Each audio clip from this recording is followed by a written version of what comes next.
உங்கள் favourite TV ஷோக்களை இனி miss பண்ண தேவையில்லை. ZEE5 இல் முற்றிலும் இலவசமாக காணுங்கள். இங்கேயும் எப்பொழுதும். நீ எல்லாம் ஒரு வாத்தியாரா?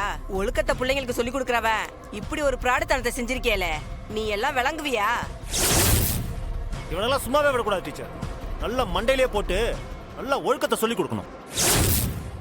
எம்புட்டு தைரியமா செஞ்சிருக்கிறான். இவனெல்லாம் 4 சாத்துனாதான் என் மனசு ஆறும். என்ன எல்லாரும் வாயிலே பேசிட்டு இருந்தா அப்படியே உங்க கை எதுவும் பேச மாட்டேங்க. ஓடுங்க இவனை.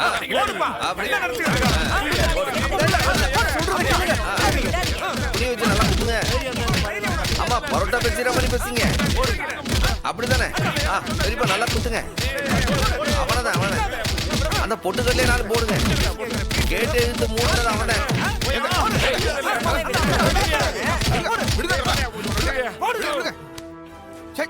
தொலைச்சு போடுவோம் தொலைச்சு.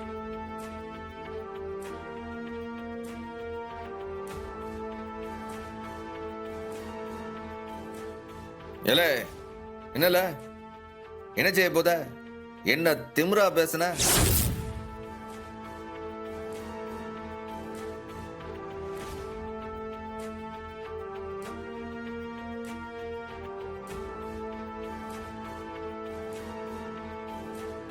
என்ன மன்னிச்சிருங்க மாமா. என்கிட்ட எதுக்குல மன்னிப்பு கேட்க?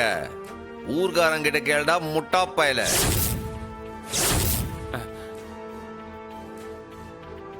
ஏ முட்டாள், இது என்ன ரத்னாவுக்கு சொந்தமான ஸ்கூல் நினைச்சிட்டு இருக்கியா?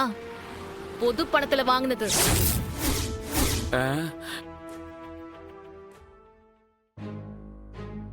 மொத்தம் 188 பேரும் கையெழுத்து போட்டாதான் எதுவா இருந்தாலும் செல்லுபடியாகும்.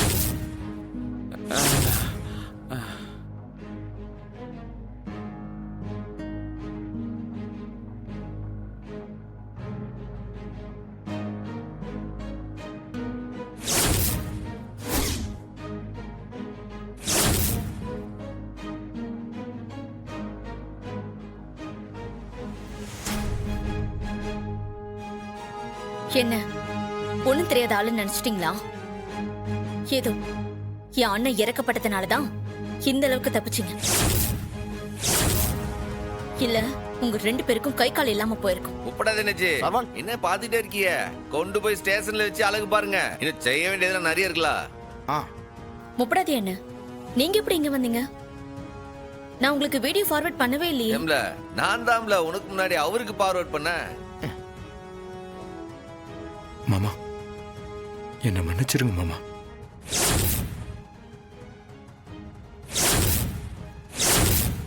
இந்த ஆள் பேச்ச கேட்டுதான் மாமா பண்ண. ஆமாமா நீ குழந்தல உன் மாமன் சொன்னதை கேட்டு அப்படியே நடந்துக்கிட்டியாக்க. இல்லே என் தங்கச்சி இல்லாத குடும்பம்லாம் செஞ்சுட்டு மன்னிப்புன்னு ஒரே வார்த்தையை கேட்டா உன்னை விட்டுருவாங்களா? ரத்னா என்ன மன்னிச்சிரு ரத்னா. உடனே காலில் விழுந்து நடி.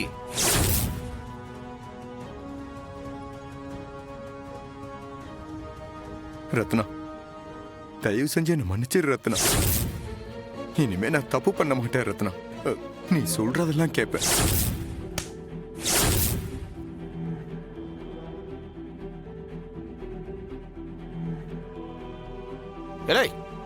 அங்க நல்ல மன்னிப்பு. ஸ்டேஷனுக்கு வா, தண்டிப்புனா என்னன்னு காட்டுத.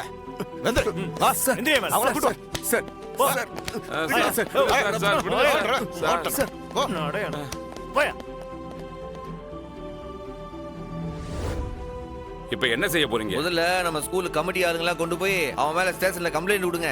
சரி சண்முகம், நாங்க போயிட்டு வரோம். வாங்கப்பா. சரிப்பா.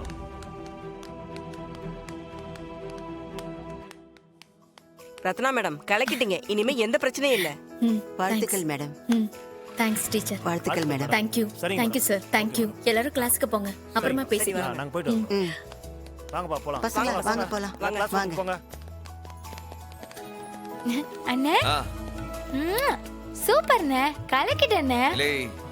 இனி உனக்கு எந்த பிரச்சனையும் இல்ல. தைரியமா நீ படிக்கலாம். போ கிளாஸுக்கு நேரமாச்சுல. சரி படிப்போ. வர மைனி. டேய் திருட்டு பயலே, இப்படி ஒரு ஐடியா வச்சுக்கிட்டு தான் நைட்டு பேசாம இருந்தியா? எப்படி? அண்ணே உனக்கு நான் எப்படி நன்றி சொல்ல போறேன்? இல்ல இப்ப அதுக்கெல்லாம் நேரம் கிடையாது. போய் பாரு, வேலை எல்லாம் இருக்குல்ல. இன்னும் எத்தனை பிள்ளைகளை படிக்க வச்சு பெரிய ஆளாக்குன? போ சீக்கிரம் போ. போல போ வேலை ஆரம்பி. போல ஏம்ல டாக்டர், இது எப்படி? இது ஓகேவா? Double okay. போலாமா? அண்ணே அண்ணே, ஒரு குட் நியூஸ்ண்ணே. இதோ பாரு, போஸ்டிங் போட என்கொயரி லெட்டர் வந்திருக்கு. அப்படியா? ஏய், சந்தோஷம்டா.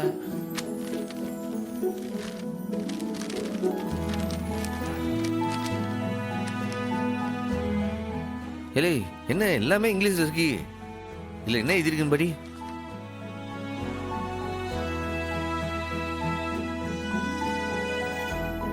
ஒண்ணும் இல்லடா, இவளுக்கு போஸ்டிங் போடுறதுக்கு முன்னாடி லோக்கல்ல இவளை பத்தி விசாரிப்பாங்க. இவ மேல எந்த கேஸும் இல்லன்னு அவங்க உறுதிப்படுத்திக்குவாங்க. அது ஆறு செய்யணுமா? இந்த லெட்டரை லோக்கல் போலீஸ் ஸ்டேஷன்ல கொடுக்கணும்னே. உள்ளூர் இன்ஸ்பெக்டர் விசாரிச்சு கையெழுத்து போட்டு அனுப்புனாதான் போஸ்டிங்கே போடுவாங்கண்ணே. அப்போ எங்க அண்ணன் தான் வெரிஃபிகேஷன் பண்ணணுமா? ஆமாட்டி, அவருதான் போடணும். நம்ம குடும்பத்து மேல இருக்கிற கோபத்துல கையெழுத்து போடலன்னா நான் என்னல பண்ண? இல்லை, வீரா சொல்றதுலயும் நியாயம் இருக்குல்ல. அவன் அப்பன் புத்தி தானே அவன் ரத்தத்துல ஓடும். அவன் நம்மள பழி வாங்குறத நினைச்சு கையெழுத்து போடாம விட்டான்னா? எப்போ எடுத்தோம் கவுத்தோம்னு எதையும் சொல்லாதப்பா. அவங்க கிட்ட முதல்ல கேட்டாதானே கையெழுத்து போடுதாவளா இல்லையான்னு தெரியும். எசக்கி சொல்றதும் சரிதான். அது எப்படி அவன் போட முடியாதுன்னு சொல்லுவான்? போட்டுதான் ஆகணும். எனக்கு என்னமோ நம்பிக்கையே வரல. நீ இல்லடி, வெரிஃபிகேஷனுக்கு யார் வந்தாலும் செக் பண்ணி கையெழுத்து போட்டு கொடுக்க வேண்டியது அவன் வேலை. கண்டிப்பா அவன் செஞ்சுதான் ஆகணும். அத்தா மட்டும் கையெழுத்து போடலனா நான் இவ்வளவு நாள் பட்ட கஷ்டமெல்லாம் வீணா போயிரும்.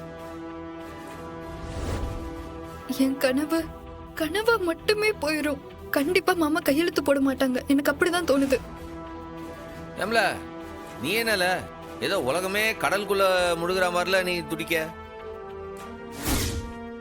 இல்லை, அவன் ஒருத்தன் தானே ஆபீசரு. அவன் கையெழுத்து போடலன்னா நேரா டிஎஸ்பி கிட்ட போவான். டிஎஸ்பி நமக்கு தெரிஞ்சிடலாம். தப்பர்ல சொந்த விருப்பு வெறுப்பெல்லாம் பார்க்காம பாக்குற வேலைகள்ல ஒண்ணு டாக்டர் வேலை, இன்னொன்னு போலீஸ் வேலை. நம்ம நியாயமா போய் கேட்போம். அவன் கையெழுத்து போடலண்டா அப்புறம் போட வைப்பான். ஏலா, நீ என்ன கிறுக்கு பயலா இருக்க? இந்த பாரு, பொம்பளை பிள்ளை வாழ்க்கை பிரச்சனை இல்ல, சண்டை கிண்டை எல்லாம் போட்டுறாத. எப்போ நீ சொல்றத பார்த்தா நான் ஏதோ வேட்டியை மடிச்சு கட்டிட்டு மீசையை முறுக்கி விட்டு அவன்கிட்ட மல்லு கட்டிட்டு போய் நிக்க மாதிரில சொல்லுத. தங்கச்சி விஷயத்துல நியாயமா கேட்பான். அவன் நியாயமா நடந்துக்கிட்டா சரி, இல்லண்டா அப்புறம் எப்படி கேட்டா பதில் சொல்லுவானா? அப்படிதானே கேட்கணும். நீ சண்டையெல்லாம் போட வேண்டாம். நீ போய் கேட்டா கண்டிப்பா சைன் பண்ணி கொடுப்பான். சரி, இப்ப எனக்கு வேலை இருக்கு, என்ன டிராப் பண்ணிட்டு நீ நேர்ல போய் பேசினா அவன் கட்டாயம் செய்வான். சரியா? ஜீ5 ஆப்பை டவுன்லோட் செய்து அனைத்து எபிசோடுகளையும் இலவசமாக பாருங்க.